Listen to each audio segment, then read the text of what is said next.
नमस्कार। स्वागत है आप सभी का ध्येय टीवी के डेली एमसीक्यूज प्रोग्राम में। मैं हूं केसरी पांडे। तो बिना देर किए हुए शुरुआत करते हैं आज के एमसीक्यूज का और लेते हैं पहला प्रश्न। हिंद प्रशांत क्षेत्र के संबंध में निम्नलिखित में कौन सा अथवा कौन से कथन सत्य हैं? पहला, संयुक्त राष्ट्र संघ ने 1997 में इस क्षेत्र को परिभाषित किया था, यानी इसका एरिया कितना होगा इसकी परिभाषा तय की गई थी। दूसरा, दुनिया का लगभग आधा व्यापार इसी रास्ते से होता है, यानी इसी समुद्र से होकर गुजरता है, इसी क्षेत्र से। तीसरा, भारतीय नौसेना हर साल इस क्षेत्र से संबंधित एक क्षेत्रीय डायलॉग का आयोजन करता है।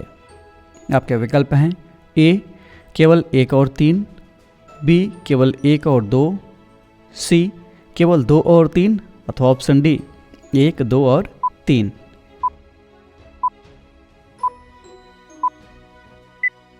इस प्रश्न का सही उत्तर है विकल्प सी, यानी केवल कथन 2 और 3 सत्य है। इसकी व्याख्या देख लेते हैं। हिंद यानी हिंद महासागर और प्रशांत यानी प्रशांत महासागर के कुछ भागों को मिलाकर जो समुद्र का एक हिस्सा बनता है उसे हिंद प्रशांत क्षेत्र कहते हैं। हालांकि हिंद महासागर क्षेत्र की कोई स्पष्ट परिभाषा नहीं है, हर देश अपनी हित के मुताबिक इसकी परिभाषा तय करता है। अगर हम इस क्षेत्र की विशेषताओं की बात करें तो दुनिया का लगभग 44% भूभाग जो कि खनिज और जैव विविधता से भरपूर है, इस इलाके के अंतर्गत आता है। साथ ही तकरीबन 38 देश इस क्षेत्र से प्रत्यक्ष रूप से जुड़े हैं। दुनिया के कुल जीडीपी का 62% अकेले इसी इलाके से आता है।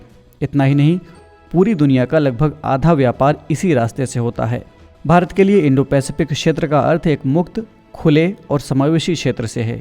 इसी दिशा में प्रयास करते हुए भारतीय नौसेना द्वारा 2019 से हर साल एक अंतर्राष्ट्रीय सम्मेलन इंडो पैसिफिक रीजनल डायलॉग, इसका नाम है, आयोजित किया जाता है। ये भारत प्रशांत के समुद्री क्षेत्र को प्रभावित करने वाले भू राजनीतिक विकास से संबंधित विषयों पर चर्चा करने का मंच है। इसका उद्देश्य हिंद प्रशांत महासागरीय क्षेत्र में उभरने वाले अवसरों का लाभ उठाना है और मौजूदा चुनौतियों का आकलन करना है। हाल ही में इस सम्मेलन के 4थे संस्करण का आयोजन किया गया, इसीलिए इस प्रश्न को शामिल किया गया। बढ़ते हैं सेकंड क्वेश्चन की ओर। वन्यजीव संरक्षण विषय का उल्लेख निम्नलिखित में से किस सूची में है? आपके ऑप्शंस हैं ए संघ सूची में, बी राज्य सूची में, सी केंद्र की अवशिष्ट शक्तियों में अथवा ऑप्शन डी समवर्ती सूची में।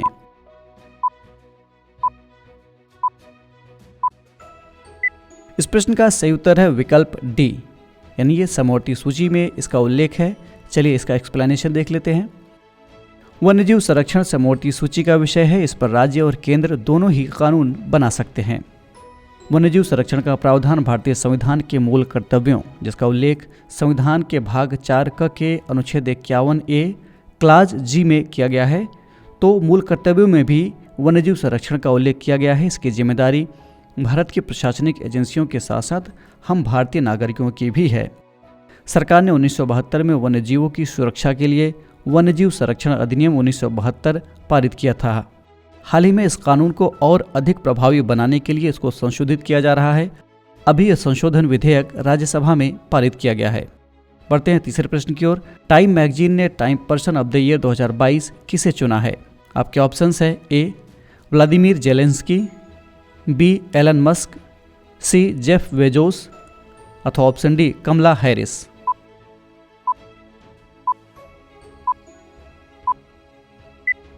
इस प्रश्न का सही उत्तर है विकल्प ए, यानी व्लादिमीर जेलेंस्की को Time person of the year 2022 चुना गया है। इसका एक्सप्लेनेशन देख लेते हैं, व्याख्या देख लेते हैं। हाल ही में टाइम मैगजीन ने यूक्रेन के राष्ट्रपति व्लादिमीर जेलेंस्की को पर्सन ऑफ द ईयर 2022 चुना है। इस साल फरवरी से ही रूस और यूक्रेन के बीच युद्ध चल रहा है। इस युद्ध में यूक्रेनी राष्ट्रपति ने बहुत ही साहस से अपने देश का नेतृत्व किया। इसी कारण इन्हें time person of the year 2022 के रूप में चुना गया है। राष्ट्रपति बनने से पूर्व जेलेंस्की एक प्रसिद्ध हास्य अभिनेता थे। बढ़ते हैं चौथे प्रश्न की ओर। ऑर्टन कैपिटल द्वारा प्रकाशित 2022 में वर्ल्ड स्ट्रॉन्गेस्ट पासपोर्ट की सूची में सबसे स्ट्रॉन्ग पासपोर्ट किस देश का है? आपके ऑप्शंस हैं A Japan, B America, C UAE अथवा ऑप्शन डी भारत।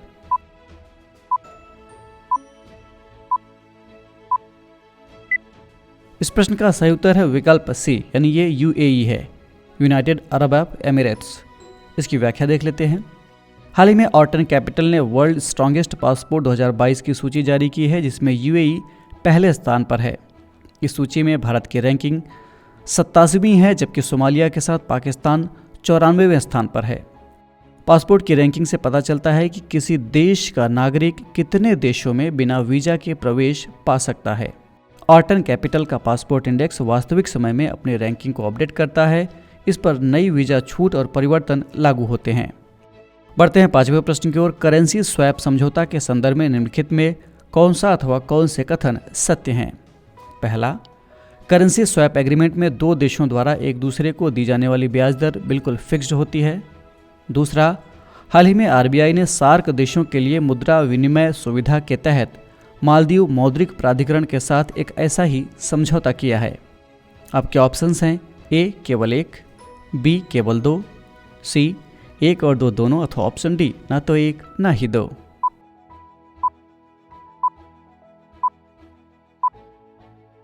इस प्रश्न का सही उत्तर है विकल्प बी, यानी केवल कथन 2 सत्य है, कथन 1 गलत है। चलिए व्याख्या देख लेते हैं। करेंसी स्वैप का शाब्दिक अर्थ होता है मुद्रा की अदला बदली। इस तरह के समझौते में दो देश अथवा कंपनियां या फिर दो व्यक्ति आपस में अपने देशों की मुद्रा की अदला बदली कर लेते हैं ताकि अपनी वित्तीय ज़रूरतों को बिना किसी वित्तीय नुकसान के पूरा किया जा सके। करेंसी स्वैप एग्रीमेंट में दो देशों द्वारा एक दूसरे को दी जाने वाली ब्याज दर फिक्स्ड और फ्लोटिंग दोनों प्रकार की हो सकती है। अभी हाल ही में भारतीय रिजर्व बैंक ने सार्क देशों के लिए मुद्रा विनिमय सुविधा के तहत मालदीव मौद्रिक प्राधिकरण के साथ मुद्रा अदला बदली के एक समझौते पर हस्ताक्षर किए हैं। इस समझौते से मालदीव मौद्रिक प्राधिकरण आरबीआई से अधिकतम $200 मिलियन तक की राशि किस्तों में निकाल सकता है। तो ये था आज का डेली एमसीक्यूज कार्यक्रम। कमेंट करके हमें ज़रूर बताइएगा कि आपके 5 में से कितने प्रश्न सही हुए। अगर आपको ये कार्यक्रम अच्छा लगा तो वीडियो को लाइक और चैनल को सब्सक्राइब अथवा शेयर करना ना भूलें। साथ ही बेल आइकन भी प्रेस करें ताकि आपको हमारे आने वाले सभी प्रोग्राम्स का नोटिफिकेशन मिलता रहे। हम फिर मिलेंगे एक नए कार्यक्रम के साथ। तब तक के लिए पढ़ते रहिए और बढ़ते रहिए। नमस्कार।